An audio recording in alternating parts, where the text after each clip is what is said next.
Hello, everyone. This is Mr. Fredericks, and today we have a screencast on Jimmy Carter. As always, the purpose of our screencasts are to kind of examine the life and times of Jimmy Carter, our subject in this case, and see if we can't learn something to apply those lessons to the future and whatnot. So let's kind of have at it. So, Mr. Jimmy Carter, Mr. President. So, who exactly is Jimmy Carter? Well, let's to get there. It's a long story. So let's do a little context. Prior to Jimmy Carter in the 1950s, we had President Eisenhower. And then, of course, he couldn't be president anymore because of the 22nd Amendment. And that's Kennedy for 3 years. And then President Johnson and his Great Society. Now, he stopped being president because he was unpopular because of the Vietnam War. Richard Nixon got elected in 1968. And then, of course, Gerald Ford is going to take office after Nixon resigns because of the impeachment. Well, I'm sorry, not impeachment, but Watergate scandal, his resignation. So that brings us to the 1976 presidential election, and it's going to be an absolute battle between the Democrats and Republicans. And at this point, the Republicans are kind of hurt. Now, why are they hurt? Of course, that gives an advantage to whatever a Democrat's going to run against them. But they're hurt because of the Vietnam War. Of course, they were in charge for the last 5 years of the Vietnam War. And of course, during that time, the war wasn't ending fast enough for many Americans. The Watergate scandal made the Republicans look untrustworthy, particularly with Nixon at the top. When Nixon resigned, Gerald Ford, as lovable as he might have been, did give Nixon a pardon, and that made Ford seem untrustworthy. And he was like the most trustworthy person ever. So the Republican Party did not look good. And of course, Chevy Chase and Saturday Night Live made a constant joke out of Ford and his intelligence. So when the 76 election came along, the Democrats, whoever their number one candidate was going to do a pretty good job against Ford. And their candidate turned out to be Jimmy Carter, governor of the great state of Georgia. So now, why did the American people like Jimmy Carter at this point? Well, he was seen as a common man, a man of the people, a populist, somebody that was saying government has been corrupt and I am not a part of government. I'm an outsider. I want to take over the government to basically stop the bad things of government. He was not like Nixon. He didn't come across as like a king. He came across as like your neighbor Jimmy. Examples: he was a peanut farmer. That's about as down earth as you can get, and people trusted him for that. He was very religious, and that made people trust him as well. He was not from Washington D.C. and the leaders of DC were people become very bitter about people that are from Washington D.C. for too long. Lifetime politicians, they seem corrupt and not like they're helping anybody. So the fact that he was not from there helped him. So in 76, it looks like Carter's going to win, and he's got all this momentum, this trust, and Ford and the Republicans didn't look good. But then all of a sudden, Carter did an interview with a very famous Playboy magazine, of course, being kind of the most famous magazine that featured naked women and whatnot. So I guess he thought he was original, granting an interview to them. But the interview created a little bit of controversy for the time. So what he said was, I've looked at a lot of women with lust. I've committed adultery in my heart many times. People didn't think that was very presidential. But that doesn't mean that I condemn somebody who not only looks at a woman with lust, but who leaves his wife and shacks up with somebody else out of wedlock. I think Jimmy Carter was getting behind that nobody should be judging people except God, and everybody deserves forgiveness. But either way, it didn't come off as presidential. Don't consider yourself better than somebody else because one guy screws a whole bunch of women while the other guy is loyal to his wife.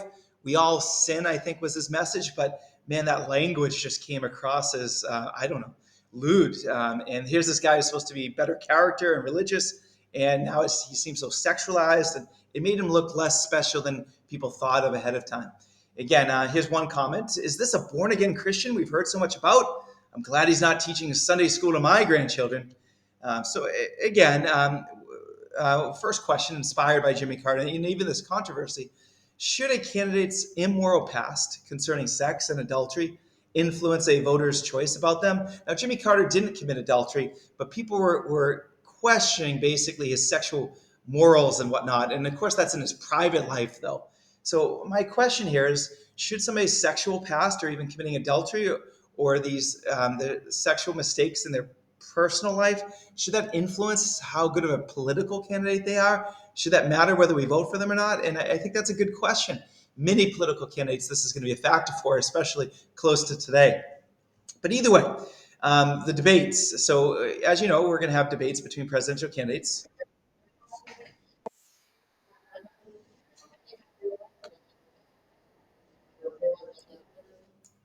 So that's what Gerald Ford said in the 76 presidential debates against Jimmy Carter. And it's going to be considered one of the worst comments a president could make. As we know, post Cold War, that the Soviet Union did a lot of things to dominate Eastern Europe, and they were the enemy of the United States. And whenever an Eastern European country did something the Soviet Union didn't like Hungary in '56 or Czechoslovakia in '68, the Soviet Union would invade it with troops. In fact, the Soviet Union even kept troops in those countries, and that was a lot of pressure.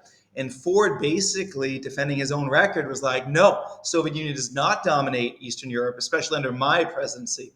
And people are going to say that made him look foolish and stupid. You can almost get what he means, because they did technically have sovereignty in their own governments.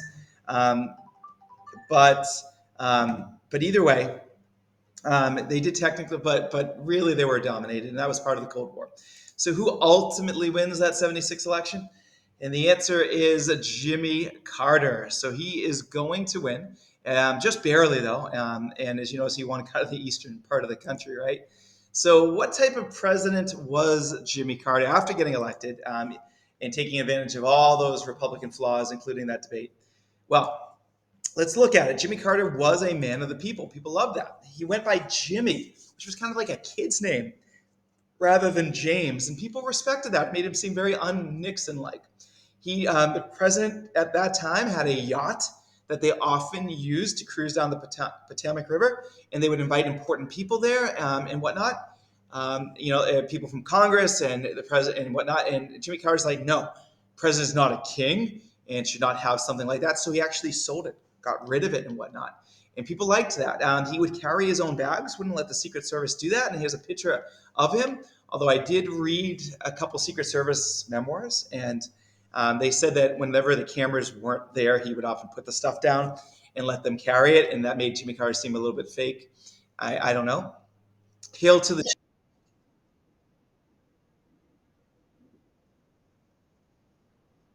so I'm sorry.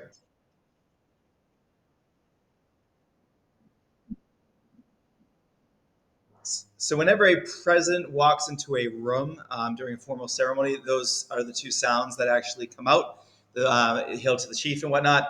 Jimmy Carter thought that made him look too much like a king. So he's the only, well, one of only two presidents who's ever not had that played, at least in the last 150 years. And again, he tried to seem like a man of the people. Now, whenever a president gets sworn in, has an inaugural address and whatnot at the Capitol building, they always take a very formal parade to the White House. It's the first hour of their presidency, and whatnot. And here's a couple examples of those inaugural parades. Here's the Eisenhowers. You can see them in the back of a car, and there's the Kennedys. The same thing. Here's Johnson. Of course, he's actually in a closed car because it was right after the assassination of Kennedy, right? There's Nixon is in the car as well. What did Carter do? He became the first president to actually walk the route. He said, "I'm getting out." And he walks, he's shaking hands, he's waving. He just seems such like a normal human being. And that was a really good example of it. So just seems like he wants to be one of us. Immediately on his first day as president, he says, "I will never lie to you." A very humble connection to the American people. He was saying he was not Ford, he's not Nixon. So going to be a trustworthy president. So that inspires our second question. To gain influence, should a leader try to impress people with their superior skills, like showing how great they are? That's why they got elected after all. Or instead make the people think they are normal and just like them, be relatable.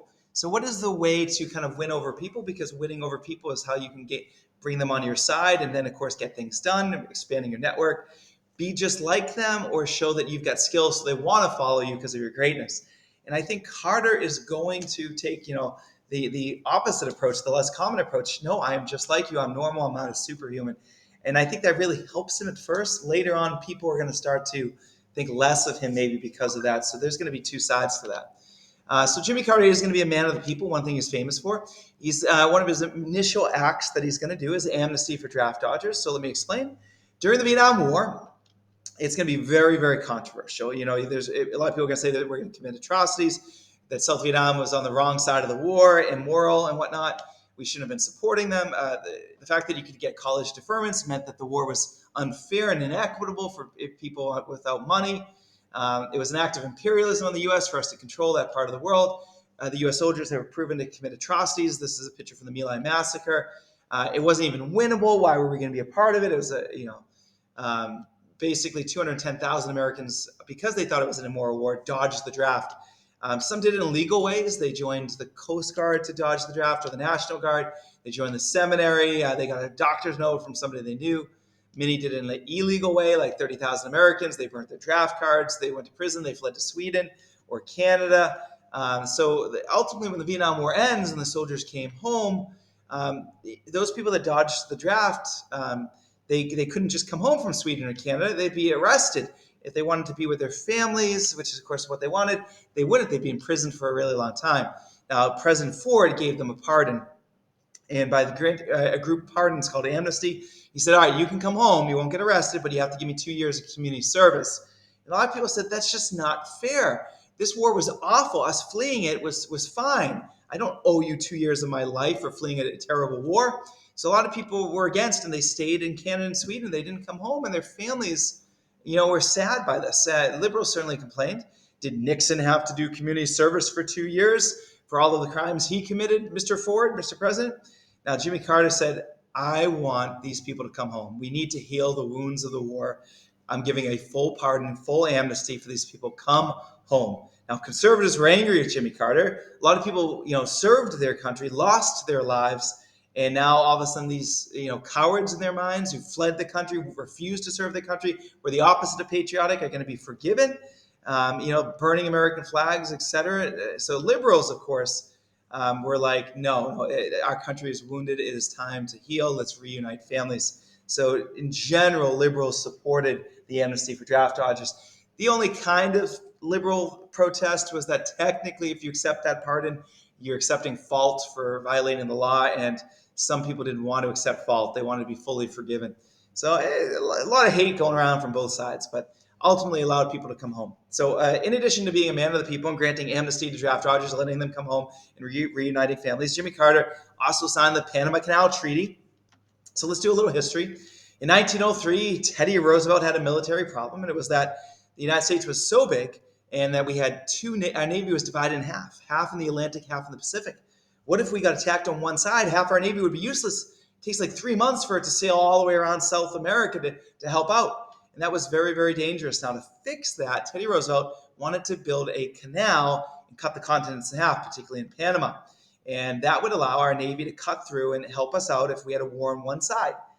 So that was a really good idea. But the thing was, Colombia, you can see it shaded here with the little beige, owned Panama, and they were not willing to give it up. They wanted a massive amount of money for it. We thought that was unfair. So ultimately, we were like, that's not fair. So we encouraged the people of Panama to have a revolution, and we told them if Colombia comes to put the revolution down, we will have the military there to stop them, and we will help Panama be free.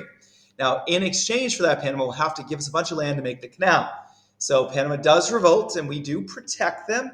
And ultimately, we get the canal zone in response. Panama gets its freedom. And in that canal zone, we dig and build the canal. It takes us 12 years, I think. So from 1914 to 1964, we have the Panama Canal, and we can use it, we control it, and we allow the people of the world to use it. But the people of Panama slowly get upset. They're such a tiny country, and the most valuable part of the country is the canal, and they want their land back. They don't want the canal zone to be owned by the imperialist U.S., their perspective. And the canal zone is pretty big, 10 miles across, 50 miles wide, and it's unbelievably valuable land. So their land, they want it back. So on January 9th, 1964, it's just one of many protests. They have a protest which is considered Martyrs' Day. The Panama students, and I do mean a lot of them, protest, and they raise the Panama's flag to basically say, this is our country, our land. And American civilians take offense to this. They're like, no, we built this canal. You guys are being disrespectful, and they get upset. And they start verbally attacking the people that were protesting. So protest, counter-protest, and they verbally attack, and a fight breaks out. And ultimately, Panama's flag gets ripped by the Americans trying to take it down. A riot breaks out, and ultimately the United States troops, which are already there, come in to put down the riot, and there's fighting and shooting, and 20 people from Panama get killed, and 500 get put in the hospital. And that is a very decisive put down of Panama's revolt. So the relationship between Panama and the U.S. gets significantly compromised, one would say ruined, and protests keep occurring after that. It becomes a very hostile relationship between the people of Panama and the U.S. Now, That's going to create a 20 years where they're just demanding it back and us saying no. And the U.S. has to start reflecting, should we give it back? Now, reasons for returning the canal, and they are demanding it back. Taking and owning the canal was an act of imperialism. We used force to get this from them. They were under duress. We said the only way you can have freedom is if you give us this. Some would say we did a favor for them, but there's two ways to look at that. Latin America was starting to turn communist. We were starting to look as like an imperialist power trying to constantly control Latin America, and Panama is a really good example of that. So if we give it back, maybe Latin America, Central and South America will start to like us more and be less likely to turn to communism because we started to see that. Imagine how we would feel if some country owned a huge chunk of our land, right? And even if they initially helped us out, years later, if they still controlled us, we would be upset. But maybe the most practical reason was we couldn't defend it. This is a long, skinny piece of land. If Panama ever tried to military attack, they would be able to invade and take it over and destroy the canal before we could do anything about it. So if we can't really defend it and can't prevent it from getting destroyed and they're getting angrier and angrier, what's the point? Maybe we should give it up and make some type of compromise. Reasons for keeping the canal. Strom Thurmond famously said, the canal is ours. We bought it. We paid for it. We should keep it. And that is unbelievably true. We did. We did pay for it. We spent so many years building it. Nobody else could have built it. We did. A lot of people died in that. So we should be able to keep it. If we give in to a country that threatens violence against us and we tell them what they want, that's appeasement just like World War II all over again. So we can't just give in. National security threat. What if we give it to them and then they suddenly don't allow us to use it, or they become friends with the Soviet Union and war happens and then we can't use it during a time of war? That was the risk, right? And now somebody else said, we stole it fair and square. I think that was almost facetious, basically. No, we actually should give it back. But some people said, hey, most land in the world was stolen at some point. This is ours. So this inspires our next discussion point. Are countries morally responsible to return land that they had conquered a long time ago? After all, most land was conquered, right? At some time, almost all land that's owned was owned by somebody else. And even they had to steal it or conquer it from somebody else. Land has exchanged hands so many times. So do you really have a responsibility to return land that you've conquered? And I think that's a really important question. All of the U.S. land at one point was conquered. There were original owners, maybe. So that's it. Between Eisenhower, Kennedy, Johnson, Nixon, and Ford, none of them listened to Panama. They're like, yeah, whatever, we're keeping it. And in 1976, we do have a new sheriff in town, a new, maybe down-to-earth president. That would be Jimmy Carter. In 1977, he negotiates two treaties, the Panama Canal Treaty and the Neutrality Treaty, but they're often linked together under the name Panama Canal Treaty. And here's Carter doing it, signing. He said, all right, we're going to give the canal boat back to you. But it's not going to be until December 31st, 1999, the end of the millennium, pretty much. And then we'll give it back to you. And during this time, we'll slowly transition to you running it. But we did have some stipulations. The U.S. Had the right to always use it, that we could never be locked out of it. We had the right to protect it in case of war, so we could take it over again if there was ever a wartime crisis. And they agreed. So ultimately, we gave them back the canal, and it did happen, and so on. And in looking back in hindsight, from the 2024 perspective, it's never been a problem. So, but then again, a huge war hasn't broken out either. So Jimmy Carter, man of the people, amnesty for draft dodgers, complete amnesty. Panama Canal Treaty, a very empathetic point of view on that. And now let's talk Love Canal, a major event during the Carter presidency. So up near Niagara Falls, up in New York, in 1890, there's a guy named William Love, filled with a lot of love, no doubt. He wants to build a canal. He thinks he'll get very rich off of it. That would link Lake Ontario to the Niagara River. Now, he wants to put a shipping lane in there, which will make him tons of money, right? Container ships, so they could go the entire way and reach other cities and so on. Now, the moment that you can do those type of container ships, you can now build factories along the river because the factories can buy and sell their goods. Just more and more money, right? And so here's where he wants to connect. Now, if you look at this, you would think, well, the Niagara River already connects these two huge bodies of water, and that trade is possible. But there's something in the way of it, and that would be the river is broken, right? You have Niagara Falls, and as much as you might try to, you can't really bring a ship up that or down it. You might be able to ride a barrow down it. Not really advisable either.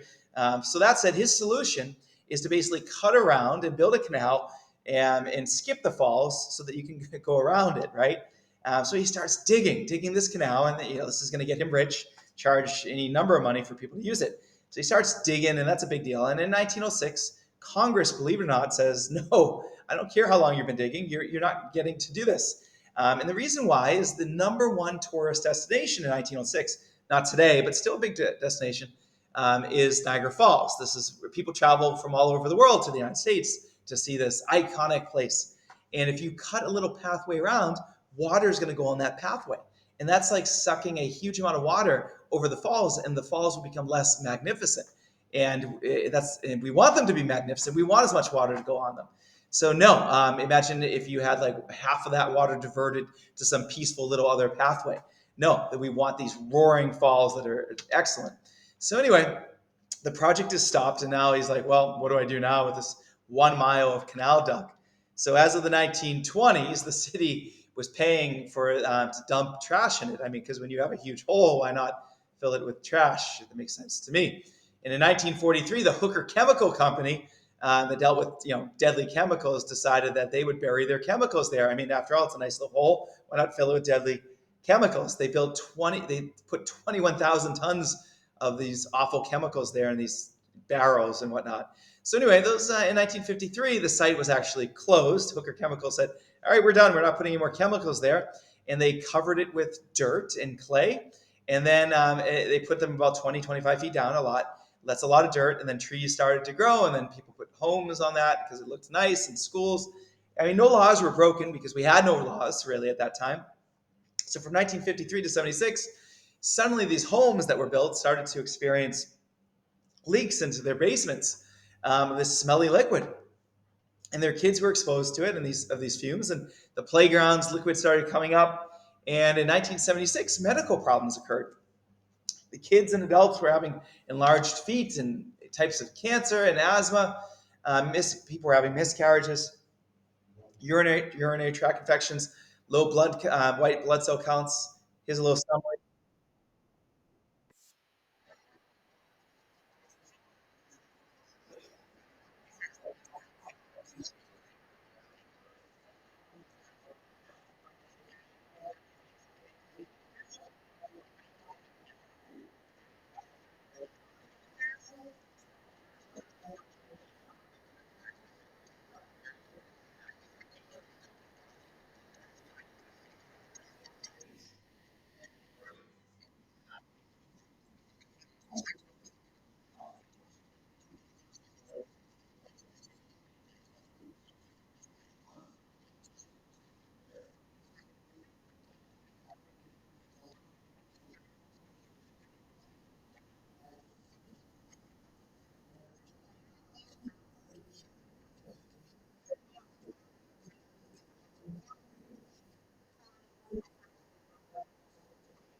Very sad situation. Now that these people were encouraged to get out of there, but nobody was going to buy their homes, so their homes became zero. And that you put all anybody who's paid a mortgage knows you put all of your money into it. You owe a ton of money on it. You can't just leave if your home is worth nothing. You can't buy a new house or go anywhere else. So families couldn't leave. It's a very sad situation. Now she lived there, Lois Gibbs, and she organized people and created a protest that went on for months and months and months and months. And ultimately, Congress wasn't really willing to do anything. And so again, this became huge. Here's kids holding signs saying, "Please don't let me die. Will I be able to have a normal baby? Will I see the age of 7? Very sad and whatnot. Please help me."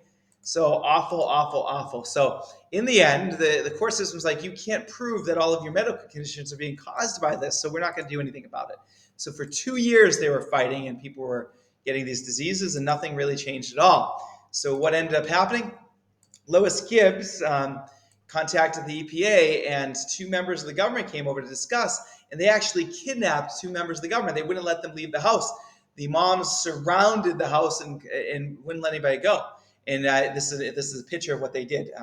So you could call this kidnapping, two government workers, but in the end, they demanded to talk to President Carter, and President Carter called them and said he would use federal dollars to pay to buy up everybody's house in that area and give them the money they deserve so they can move somewhere else. Now that's taxpayer money right there. Taxpayers weren't the ones that did this. But my question for you is, was the kidnapping of two government officials an acceptable form of protest for the Love Canal residents? It's going to work, but was that an immoral and unethical way to get what they wanted? Jimmy Carter's going to, at the end of all this, to call them because of that, and again offer taxpayer dollars, millions of dollars, to move 810 families to give them homes somewhere else. Now, the Love Canal crisis is going to call attention to this situation and going to result in a massive number of laws passed that the government from now on is going to watch and control businesses and really regulate what they do with the chemicals and their byproducts. They used to just bury them in the ground, drop them in rivers, and now they're going to be controlled. So companies are going to have to start contributing money, and so that's going to go to cleanups of hundreds of these sites all around the country, and they're going to be able to be sued and for leaving these chemicals everywhere. And those laws and that change is going to be very important. So my next question is, should it be the government's responsibility to pay the cost of environmental problems like this? Because that's what's ultimately going to happen. Taxpayer dollars initially are going to bail out the Love Canal people. Should that be the taxpayers' people's responsibility? Should my money really have to go to problems caused by other businesses and the problems of other families? My money, after all, and that might just be a really good use of government money, right? Now, that said, ultimately, those regulations are going to be a positive thing, although they're going to hurt businesses a little bit, and I think that's probably justified. So Jimmy Carter was a man of the people, amnesty for draft dodgers, did the Panama Canal Treaty. Love Canal, after some time, a good amount of time, agreed to buy up all those homes and save those people. But Jimmy Carter's one of his greatest accomplishments was the Camp David Accords, and we're going to learn a little bit about that. So the Jewish people of the world have faced oppression for the longest time, and they've been minorities in pretty much countries all around the world. And in the 1890s, because of this oppression, it was the birth of a movement called Zionism. And the Zionist movement said that the Jewish people, wherever they are going to face oppression and continue facing oppression unless they get their own homelands, right, where they can be the dominant force in their country and therefore protect themselves. So, but where could that homeland go? And the Zionists looked all over the world, but ultimately they didn't have the support to get land. And in the 1920s, no support, and the oppression continued. And then in 1945, the Holocaust occurred, and finally the world was sad enough and empathetic enough and had enough sympathy to say that we need to support getting the Jews of the world a homeland. So where can they find one? They find a spot in the ancient biblical land of Judea and Israel, but there's an obstacle. In that land of what some would call Palestine, there were already people living there that wanted the land for themselves. It's a very complicated time.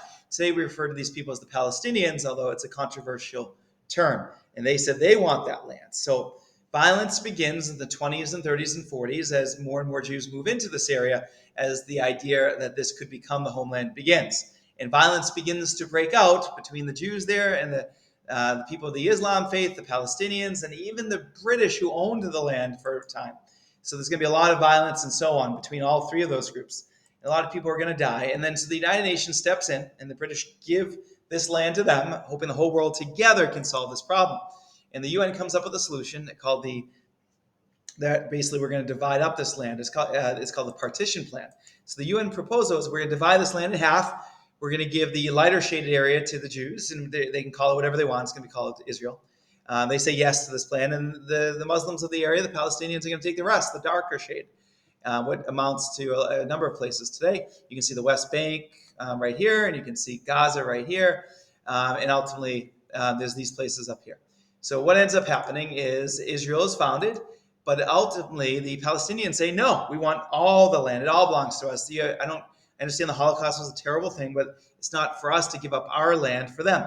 So they ultimately flee at this point because Israel founds the country, and they set up shop right outside of the lands of that partition plan, and they set up refugee camps, basically hoping to come back once Israel is destroyed, because the surrounding countries all swear to destroy Israel, that this is not okay. So war breaks out immediately in 1948. Israel is going to be attacked by at least 5 surrounding countries. It gets a little complicated, and that's going to be a huge war, but Israel wins that war. And then in 1956, there's another war between Israel and Egypt, the Suez Canal crisis. Then 1967, there's the Six-Day War, where Israel gets attacked by Syria, Jordan, and Egypt. They're hoping to destroy Israel, but weirdly enough, Israel wins that war in 6 days and conquers a bunch of land from each of those three, exacerbating the problem. Those countries wanted to end Israel to get what they considered their land back, and they actually ironically lost more land. So they're very upset, the countries that predominantly Muslims in that area. And so in 1973, once again, that area of the world attacks Israel, Syria and Egypt at this time, to once again wipe out Israel, to take that land back. But ultimately, Israel wins that war. But we're going to get complicated. So as of 1973, from Israel's perspective, it's just an endless amount of death on their part, endless amount of war, endless amount of money to protect themselves, and they have to live in constant fear of getting wiped out and destroyed. So Israel's in a terrible position. Now, the Arab League's perspective, that's a political organization linking the Arab countries and the Muslim countries of the area together with a top goal of destroying Israel.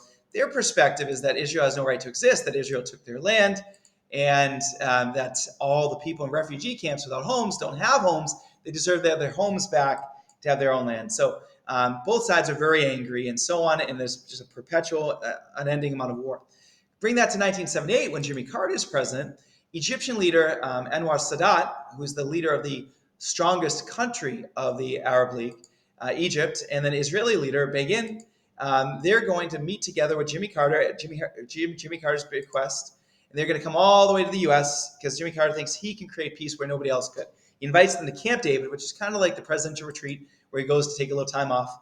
So they wouldn't even meet in the same room. That's how much they hated each other. So Jimmy Carter did a little shuttle diplomacy, a term made famous by Henry Kissinger in 1973, ending the Yom Kippur War and the oil embargo, right, for Nixon. But he does a little shuttle diplomacy, not going from country to country, but going from room to room at the Camp David. He even prevents them from leaving because both wanted to walk out. They were that frustrated and couldn't come up with ideas for peace. He brokered compromises. They wouldn't even meet, so he'd bring ideas back and forth. Let's talk to one, then go to the other, and back and forth. Totally strange type of negotiation. So the number one issue was the Sinai Peninsula. Israel had conquered in the 1967 war, and they conquered and kept it as a way to protect, not letting Egypt in it because they didn't want Egypt's troops right next to Israel and having a surprise attack on them. But if they own this land, it's like a big buffer zone against Egypt. So Egypt's offended, of course, by losing all that land. Now, what Egypt got as part of these Jimmy Carter Camp David Accords is the Sinai gets returned to Egypt. That's a huge thing. Israel evacuates the 4,500 settlers that since have moved there and built homes and so on. So those people lost their homes, and that was a big give for Israel. What Israel got in return was Egypt says that Israel has the right to exist. From now on, they won't attack it. They'll never attack it again. We're not going to vow to destroy you. So they get a verbal promise, and Egypt gets that land back. Technically, if Egypt is willing to say publicly they're not going to attack them, then Israel doesn't need that land. And that was the deal that Jimmy Carter made, and so on. So Israel's happy, and Egypt's happy, and gets their land back. And the reason why this is so important is Israel could be destroyed at any moment. But Egypt, out of all the countries of the Islamic faith in that area, their population is so unbelievably huge. They're the biggest, most powerful country. If Egypt has now made peace with Israel, it is very, very unlikely that the rest of the countries will ever be able to destroy Israel without Egypt's help. And this is why this is so important. Now, the United States, to smooth this over, says that I will give the most foreign aid money and weapons to Israel and then to Egypt. And that's going to be true over the next 40 years. No countries are going to get more support, U.S. taxpayer dollars and weapons than these two countries. And that made both agree to this deal.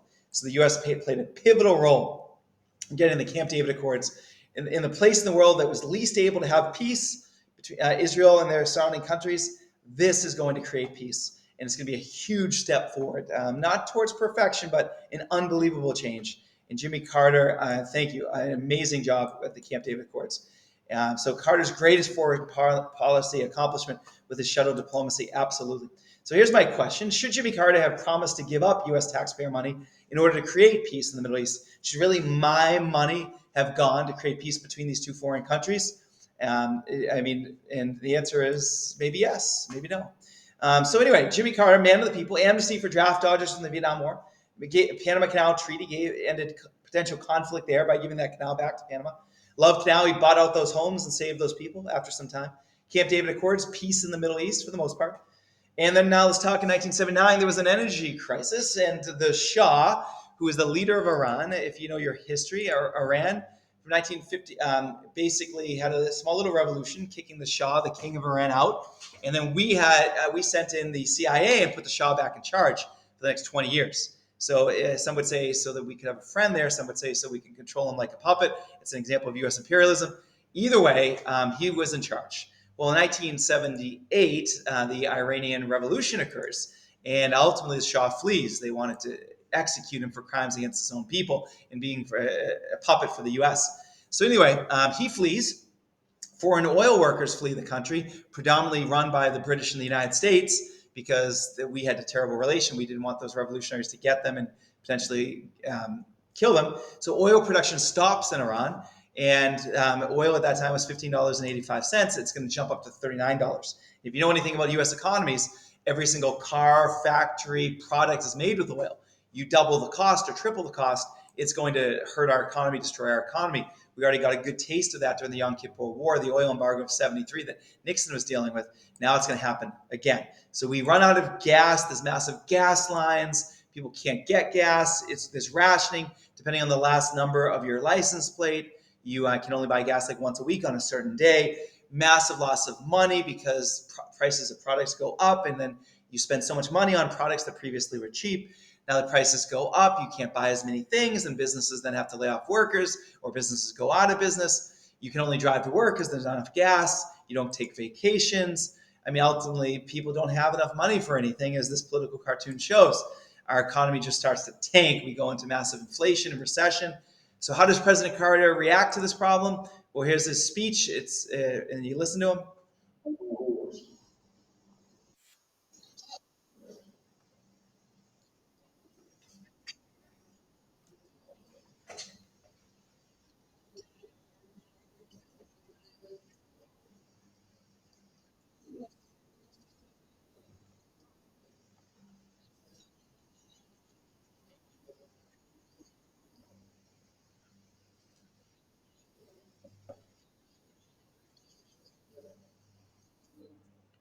There's Jimmy Carter, basically tough love of the American people, saying, stop whining. We can work together and do this. We have to fix this ourselves. I know the inflation recession is tough, but you guys are so materialistic. Come on. If we just stick together and are willing to sacrifice and stop spending money, we can fix this. So here's the rest of his speech, or a part of it.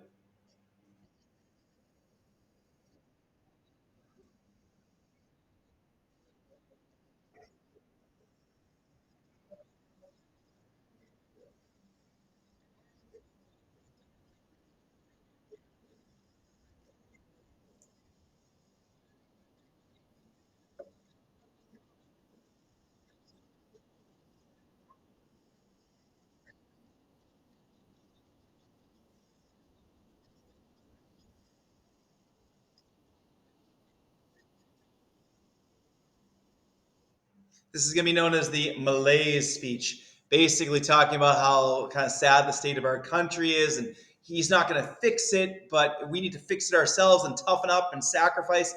And the truth is, this is going to be seen as a really big knock against him.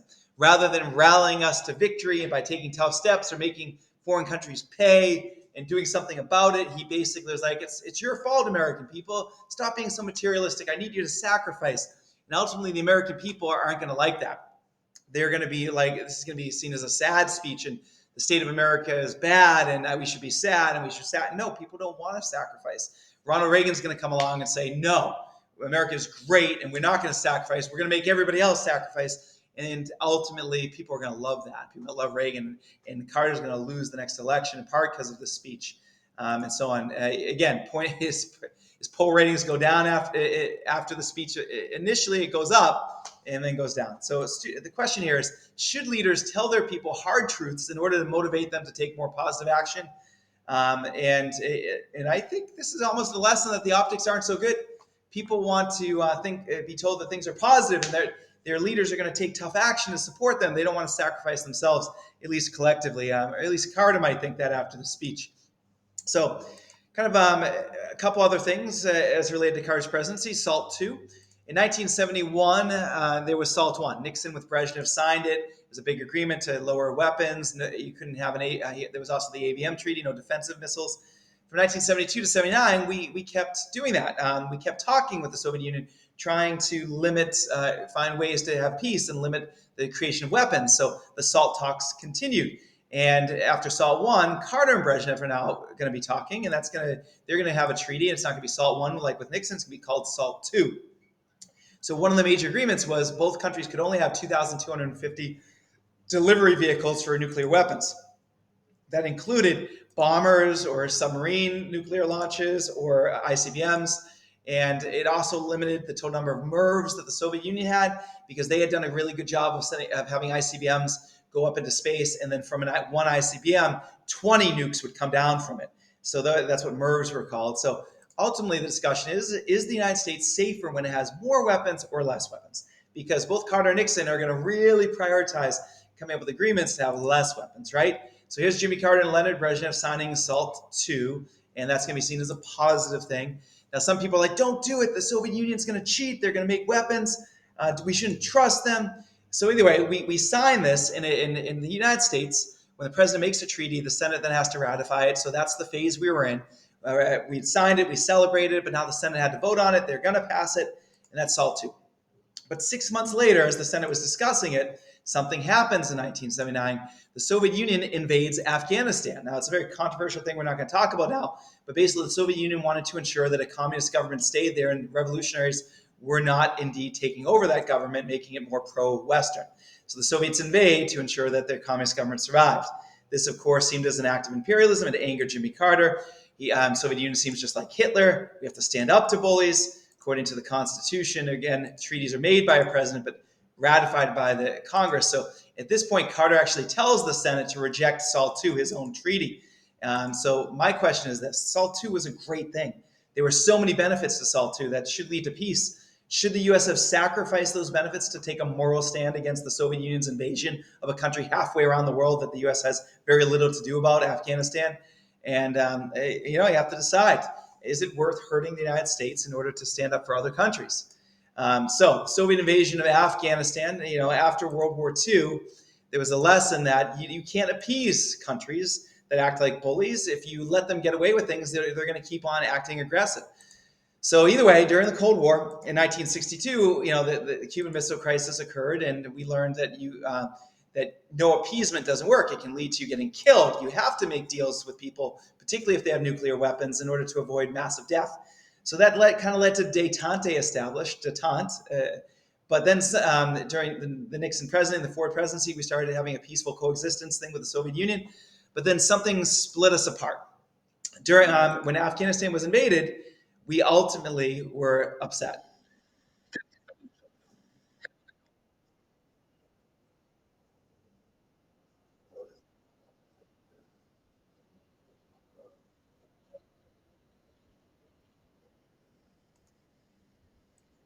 So Jimmy Carter ultimately is going to give that speech, and he's going to order a couple things to happen. In 1978, his response is he recalls the ambassador from the Soviet Union. He rejects SALT II.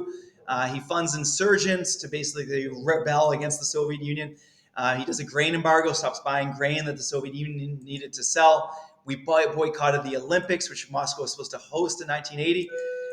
So ultimately, the Soviet invasion occurs. Republicans were really upset at Jimmy Carter. So that was too weak of a response. You're appeasing them. We should have more of a military response. So ultimately, Jimmy Carter is not going to be perceived as weak, right? So either way, in our final topic of Jimmy Carter, that Iranian revolution is going to occur in 1979, and 66 Americans are going to be taken hostage. It's going to be known as the Iranian hostage crisis. They're going to be taken hostage for 444 days. Jimmy Carter is going to ultimately not be able to get them home, and a lot of people are going to perceive him as a weak president for that reason. And on the first day of Ronald Reagan's presidency, they get brought home and whatnot. And so we're going to talk more about that on a different screencast. But ultimately, in part because of that hostage crisis, And a lot of the other things we've talked about, Jimmy Carter is going to be perceived as a little bit weak. In the 1980 presidential election, he's going to go up against Ronald Reagan. He's going to be perceived as weak for not being able to save those Iranian hostages because of the energy shortages, blaming the American people for it, the high inflation, high unemployment, his Malay speech and whatnot. And ultimately, Ronald Reagan is going to dominate Jimmy Carter in that election of 1980, and dominate he will. So thank you for tuning into the screencast, and thank you, and hopefully we've kind of shed some light on the times of Jimmy Carter, and hopefully we've learned something that we can apply to the future, at least some lessons. Thank you, and have a great day.